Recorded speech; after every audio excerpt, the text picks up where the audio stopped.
Greetings, people who have a propensity for the understanding of grammar. In this series of ultra low-tech videos, I talk about amplified verb tense. I've been working on this for many decades. Kind of started right around the time when we were homeschooling our children, and I've been working on it little by little over the many years. I noticed that when you look at grammar books, here's an example. You browse through the grammar books, and here's another one. You pretty much find the same thing over the years. You pretty much find the same material, this kind of the same perspective and the same terminology. So over the years, things changed a little by little, but not very much. So when it came to tense, verb tense, I thought, well, I'll see if I can make it better, see if I can improve upon it, make it a little bit more clear.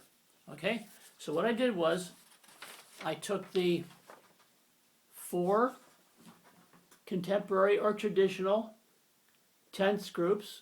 You might be familiar with these: simple, perfect, progressive, and I changed them. In amplified verb tense, I call the 4 groups the basic, transpired, extensional, and transpired extensional. And later on, I'm going to explain this clearly and succinctly. I'm going to explain why I even bothered changing them, and see if it makes any sense to you. And in this series of videos, to make my points clear, I thought I'd better go over the basics. I talked about verb base form and how it's used in the simple present tense. I just did a video on that. I defined the words be, been, have, had. Okay, I talked about that.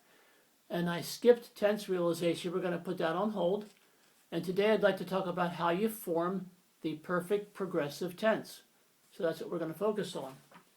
Now, just as a quick review, before we get into the perfect progressive tense, I wanted to remind you that in the previous video, I talked about the traditional auxiliary verbs, or sometimes they're called helping verbs. I went over that. And in the traditional sense, in those grammar books that I showed, you'll often find the helping verbs termed basic or ordinary, and those would be have, has, had, do, does, did, be, and been. I talked about that. And then you have these other auxiliary verbs called modal. See, traditionally, they're called modal auxiliaries, and you have can, could, may, might, must, should, would, and will. That's the traditional setup. Okay, but in my previous video, I tried to show that I look at them differently. Okay? In amplified verb tense, my system, they're called auxiliaries. They're still helping verbs, but I call them auxiliaries.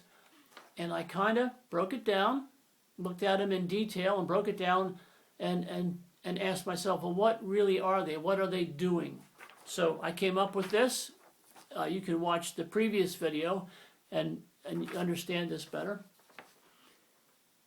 I consider some of these to be called affirming auxiliaries. Affirming.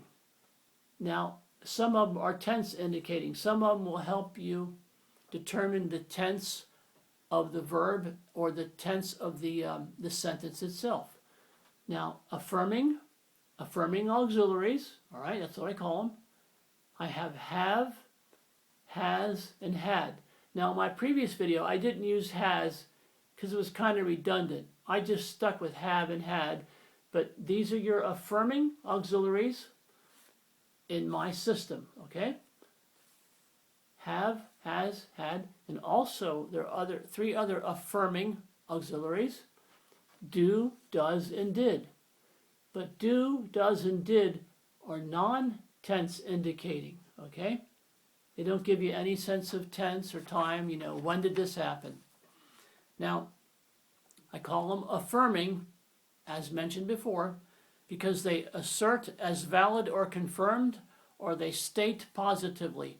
In other words, when you use these affirming auxiliaries in your verb phrase, in your sentence, you're saying, I in fact, or I indeed did perform that act, did engage in the act indicated by the verb, okay? Now, I talked about what I call aggregating auxiliaries, and there's two of those in my system, be and been, okay? Aggregating, because in my system, aggregate means to combine, to make whole, to combine, to make a whole thing, all right? A proper structure. For example, here, the sentence is, I have been working.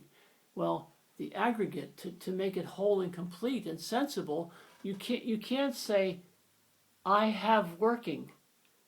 You can't say that. Well, you can, but they can say, well, you're stupid.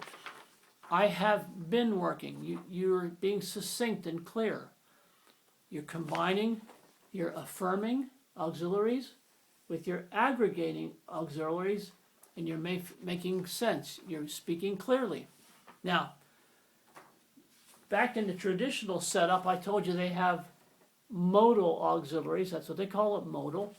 But I don't do that. In my system, amplified verb tense, all right, I call them conditioning. Conditioning auxiliaries. Okay, they're the same words, but I call them conditioning because why?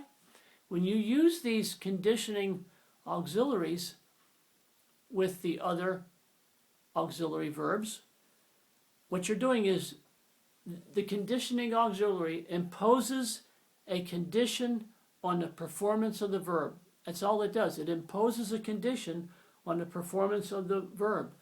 It's like the basic sentence would be, I work. Simple present tense, I work. But you can say, I can work or I could work. You're limiting, you're imposing a condition on that verb, on the performance of that verb. So that's what I call them. So in my system, in amplified verb tense, your auxiliaries are, excuse me, affirming, which is two types, tense indicating, non-tense indicating, there's aggregating, and conditioning. So there you have your complete set of auxiliaries in my system. Sorry. Now, the thing I wanted to talk about in this video is forming the perfect progressive tense. Now, I say perfect progressive tense. That's traditional.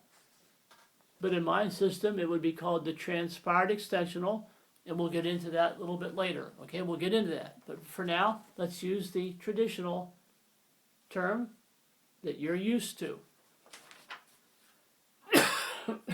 Sorry, pollen. Anyway, now, you say, well, how do we get the perfect progressive tense, and who thought this up? How does it work?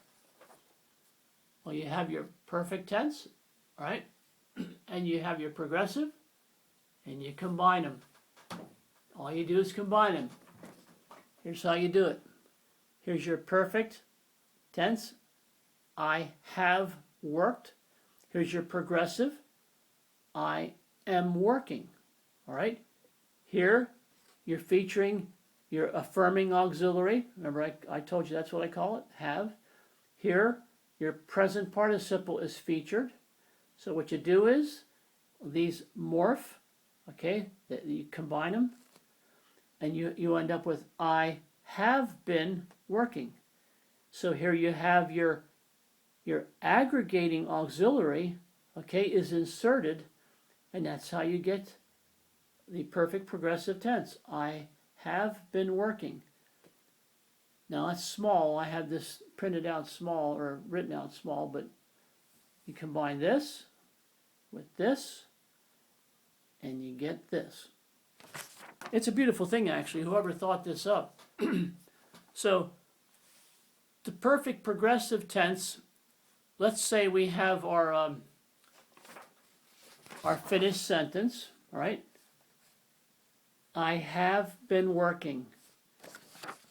Now, when I defined the words have and be or been in the previous video, I did that for a reason, because in your mind, when you're processing the sentence, it has to make sense.